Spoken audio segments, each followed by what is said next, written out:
A vereadora Karen traz a questão das escolas, da educação infantil, traz a questão de livros, traz a questão de CPI, mas não foca na pauta que nós estamos falando. Uma coisa não exclui a outra.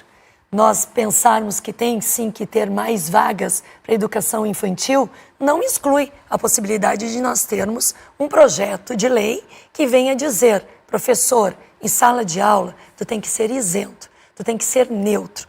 Além disso, quando conselhos têm tendências partidárias, eles já têm um lado. Nós estamos falando aqui em neutralidade. E por que isso? Como eu falei antes, o professor em sala de aula é tido como mestre, como um modelo. Quando um professor fala, o aluno acredita.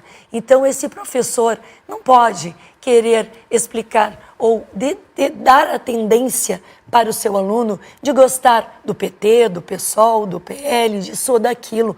Sala de aula não é lugar para doutrinar aluno na questão político-partidária.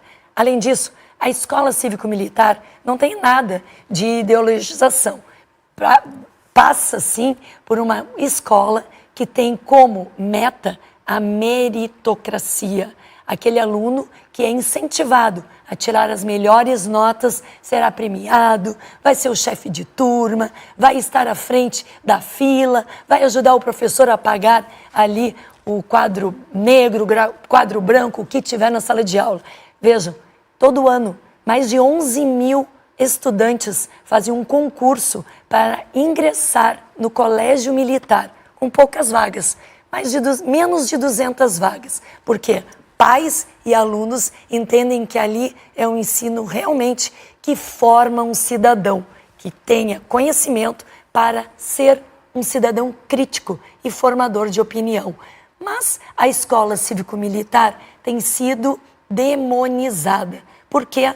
Porque, infelizmente, o PT e a sua base governista federal entende que ela não é boa. Nesses anos do PT no governo federal, não apresentaram nada de diferente para a educação. Quando é apresentado uma escola cívico-militar, que não é para todos, nem todos os pais vão gostar, nem todos os alunos vão querer, é para poucos, é para aqueles que querem.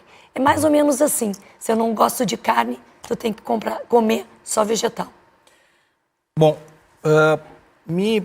percebo uma falta de um embasamento no projeto no sentido de identificar um diagnóstico, não sei se a vereadora comandante Nádia concorda, mas muito se fala dessa doutrinação, mas quais são os estudos que apontam o impacto dessa suposta doutrinação no aprendizado de crianças? Existem resultados? Algo que possa fundamentar? Eu digo isso porque... o melhor estudo, Paulo, são pais reclamando.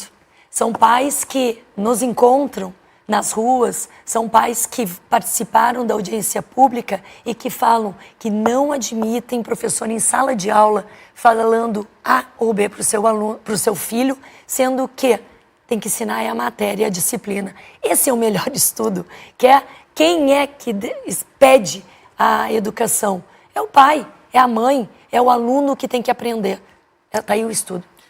E não acontece essa doutrinação, de fato? Não acontece essas manifestações políticas, de certa forma, veladas, ou algum tipo de inclinação na sala de aula, vereadora Karen? Primeiramente, eu quero fazer uma correção na fala da comandante Nádia, que as escolas militares ela têm uma outra estrutura, inclusive de financiamento. A proposta das escolas cívico-militares, que é a proposta que a vereadora defende, é colocar os militares dentro das escolas públicas municipais. Fazendo então, o quê? tem uma concepção e uma estrutura completamente distinta. E também precisa ser discutido, do nosso ponto de vista, para ser democrático, com as comunidades escolares. É o pressuposto de decisão, é quem atua e quem é assistido pela política pública. Acho que a gente tem que cada vez mais deixar a responsabilidade da educação dos filhos da classe trabalhadora a quem diz respeito. Porque ficar refém de governos de plantão justamente cria essa cisão ideológica partidária que a gente vem combatendo.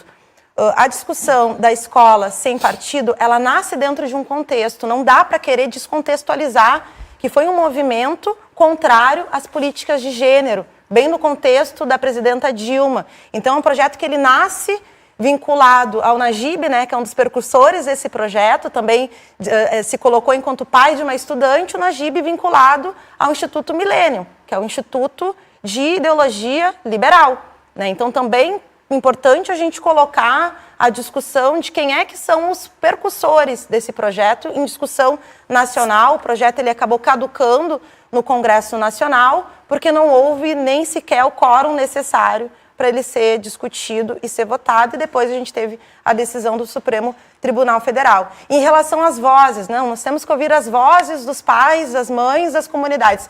É interessante porque o governo escolhe quais vozes ele quer ouvir, porque a gente tem demandas históricas, e eu te convido, Paulo, para ir comigo em 3 escolas que tu pode escolher do município, da cidade, e a gente não só fazer uma vistoria técnica, quanto também conversar com os professores, com os estudantes, sobre o que eles acham hoje do projeto educacional que está sendo investido, e juntos a gente buscar saber essa ideologização partidária que vem sendo mote para a apresentação desse projeto. Novamente, população de Porto Alegre, cortina de fumaça para abafar os casos de corrupção envolvendo a família Melo, envolvendo a Sônia, ex-secretária indicada pelo prefeito e que violou em milhões os recursos necessários para a gente começar a pensar numa educação de qualidade.